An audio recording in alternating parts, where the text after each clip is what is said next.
എൻ്റെ എല്ലാ പ്രിയപ്പെട്ട കൂട്ടുകാർക്കും നമ്മുടെ പുതിയ വീഡിയോയിലേക്ക് സ്വാഗതം. ഇന്നത്തെ നമ്മുടെ വീഡിയോ വളരെ ടേസ്റ്റി ആയിട്ട് തന്നെ തയ്യാറാക്കി കഴിക്കാൻ പറ്റിയ നല്ലൊരു മുട്ട ഫ്രൈ ആണ്. ഈ ഒരു നോൻപ് കാലത്ത് നിങ്ങൾക്ക് എല്ലാവർക്കും വളരെ ടേസ്റ്റി ആയിട്ട് തന്നെ തയ്യാറാക്കി കഴിക്കാൻ പറ്റിയ നല്ലൊരു ഫ്രൈ ആണ്. അതുപോലെ നല്ല ചൂട് കട്ടൻ ചായയുടെ ഒപ്പം കഴിക്കാനും സൂപ്പർ ടേസ്റ്റാണ്. ഒരിക്കൽ ഉണ്ടാക്കി നോക്കിയാൽ വീണ്ടും വീണ്ടും തയ്യാറാക്കി കഴിക്കാൻ പറ്റിയ നല്ലൊരു റെസിപ്പി കൂടിയാണ്. നമ്മളിന്ന് തയ്യാറാക്കുന്ന ഈ ഒരു മുട്ട ഫ്രൈയെ വെച്ചിട്ട് വളരെ ടേസ്റ്റി ആയിട്ട് നല്ലൊരു റോസ്റ്റ് കൂടി നമുക്ക് തയ്യാറാക്കി എടുക്കാനും പറ്റുന്നതാണ്. ഇന്നത്തെ നമ്മുടെ വീഡിയോ കണ്ടിട്ട് നിങ്ങൾ ട്രൈ ചെയ്ത് നോക്കണം. ട്രൈ ചെയ്ത് നോക്കിയിട്ട് നിങ്ങൾക്ക് ഇഷ്ടപ്പെടുവാണെങ്കിൽ നിങ്ങളുടെ അഭിപ്രായങ്ങളെല്ലാം കമൻസ് ആയിട്ട് അറിയിക്കണം കേട്ടോ. നിങ്ങൾ തരുന്ന ഓരോ വാക്കുകളുമാണ് മറ്റുള്ള ആൾക്കാരിലേക്ക് നമ്മുടെ വീഡിയോ എത്തപ്പെടുന്നതും. അതുപോലെ തന്നെ വീഡിയോ കണ്ടുകൊണ്ടിരിക്കുമ്പോൾ നിങ്ങൾക്ക് ഇഷ്ടപ്പെടുവാണെങ്കിൽ നിങ്ങളുടെ വിലയേറിയ ലൈക്കുകൾ കൂടി തരാൻ മറക്കല്ലേ കൂട്ടുകാരെ. അപ്പോൾ എങ്ങനെയാണ് വളരെ ടേസ്റ്റി ആയിട്ടുള്ള നല്ലൊരു മുട്ട ഫ്രൈ തയ്യാറാക്കി എടുക്കുന്നതെന്ന് നമുക്ക് വീഡിയോയിൽ കണ്ടു നോക്കാം.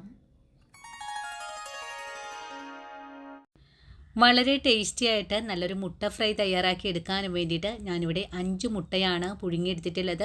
ഇനി നമുക്കിതിനെ രണ്ടായിട്ടൊന്ന് ഭാഗിച്ചുകൂടെ എടുക്കണം. ഞാനിപ്പോൾ ഇതുപോലെയാണ് മുട്ടയെ കട്ട് ചെയ്തെടുത്തിട്ടുള്ളത്. നമുക്ക് ബാക്കിയുള്ളതും ഇതുപോലെ തന്നെ ചെയ്തെടുക്കണം. മുട്ടയെ കട്ട് ചെയ്തെല്ലാം മാറ്റിയിട്ടുണ്ട്. അതിനുശേഷം നമുക്കിതിലേക്കൊരു കോട്ടിങ് കൂടെ കൊടുക്കണം.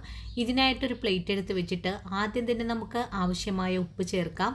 കൂടെ തന്നെ 1/2 ടീസ്പൂൺ അളവിൽ മഞ്ഞൾപ്പൊടി ചേർക്കാം. ഇനി 1 സ്പൂൺ അളവിൽ കാശ്മീരി മുളക് പൊടിയും 1/4 സ്പൂണോളം ചിക്കൻ മസാലപ്പൊടിയും ചേർക്കാം.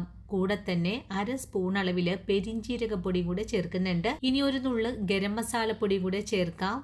അതിനുശേഷം നമുക്കിതിലേക്ക് 1 സ്പൂൺ അളവിൽ കോൺഫ്ലോർ ചേർക്കാം. കൂടെ തന്നെ 1 സ്പൂൺ അളവിൽ വിനാഗിരി കൂടെ ചേർത്ത് കൊടുക്കണം.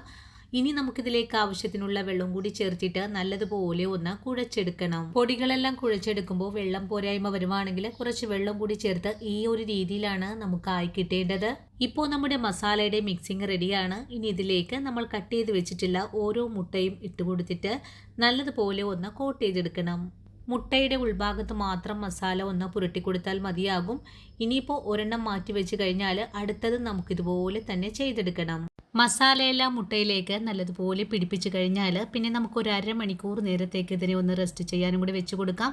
അതിനുശേഷം നമുക്കിതിനെ ഒന്ന് ഫ്രൈ ചെയ്ത് കൂടി എടുക്കണം. 1 മണിക്കൂറിന് ശേഷം ഫ്രൈ ചെയ്യാനായിട്ട് ഒരു പാൻ അടുപ്പിലേക്ക് വെച്ചിട്ടുണ്ട്. പാൻ ചൂടായി വന്നപ്പോൾ ഞാനിതിലേക്ക് ഓയിലാണ് ഒഴിച്ചു കൊടുത്തിട്ടുള്ളത്. ഓയിലൊന്ന് ചൂടായി വരുമ്പോഴേക്കും ഓരോ മുട്ടയും എണ്ണയിലേക്ക് ഇട്ട് കൊടുത്തിട്ട് ഒന്ന് പൊരിച്ചെടുക്കാം. മുട്ടയെ ഫ്രൈ ചെയ്യാൻ ഇട്ട് കൊടുക്കുമ്പോൾ സിമ്മിലേക്ക് വെച്ചിട്ട് വേണം ഇതുപോലെ ചെയ്തെടുക്കാനായിട്ട്.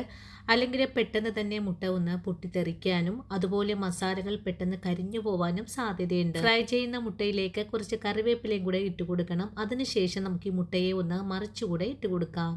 ഒരു വശം ഫ്രൈ ആയി വന്നപ്പോൾ ഞാനിതിനെ ഒന്ന് മറിച്ചുകൂടെ ഇട്ട് കൊടുത്തിട്ടുണ്ട്.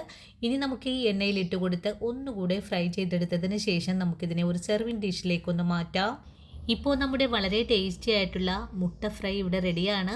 ഈ ഒരു മുട്ട ഫ്രൈയെ നിങ്ങൾക്ക് ഇതേ രീതിയിൽ കഴിക്കാനാണ് താല്പര്യമെങ്കിൽ ഇങ്ങനെ തന്നെ കഴിക്കാവുന്നതാണ്. ഇനിയിപ്പോൾ വൈകിട്ട് നല്ല ചൂട് കട്ടൻ ചായയുടെ ഒപ്പം കഴിക്കാൻ സൂപ്പർ ടേസ്റ്റാണ്. അതുപോലെ നോമ്പുതുറ സ്പെഷ്യലായിട്ടും ഈ ഒരു റെസിപ്പിയെ തയ്യാറാക്കാൻ പറ്റുന്നതാണ്. അപ്പോൾ നമ്മുടെ ഇന്നത്തെ വീഡിയോ ഇത്രയുള്ളൂ കൂട്ടുകാരെ. ഈ ഒരു വീഡിയോയും കണ്ടിട്ട് എൻ്റെ കൂട്ടുകാർ ഒന്ന് ട്രൈ ചെയ്ത് നോക്കണം. വളരെ ടേസ്റ്റാണ്. ഏവർക്കും ഇഷ്ടപ്പെടുന്ന നല്ല സ്വാദാണ്. കഴിക്കാനാണെങ്കിലും അപാര രുചി കൂടിയാണ്. ഇനി നമുക്ക് ഈ ഒരു ഫ്രൈ ചെയ്ത മുട്ടയെ വെച്ചിട്ട് നല്ലൊരു മുട്ട റോസ്റ്റും തയ്യാറാക്കി എടുക്കാം. ആ ഒരു വീഡിയോ ഞാൻ അടുത്ത വീഡിയോ ആയിട്ട് ഉൾപ്പെടുത്തുന്നതുമാണ്. ഇന്നത്തെ നമ്മുടെ വീഡിയോ ഇവിടെ വെച്ച് നിർത്തുവാണ്. ഈ ഒരു വീഡിയോയും കണ്ടിട്ട് എൻ്റെ കൂട്ടുകാർക്ക് ഒരുപോലെ തന്നെ ഇഷ്ടമായിട്ടുണ്ടെങ്കിൽ തീർച്ചയായിട്ടും വീട്ടിൽ ട്രൈ ചെയ്ത് നോക്കാൻ മറക്കരുത്. ട്രൈ ചെയ്ത് നോക്കുമ്പോൾ നിങ്ങൾക്ക് ഇഷ്ടപ്പെടുവാണെങ്കിൽ വീഡിയോ കുറിച്ചുള്ള അഭിപ്രായങ്ങളെല്ലാം കമൻസ് ആയിട്ട് അറിയിക്കാനും മറക്കരുത്.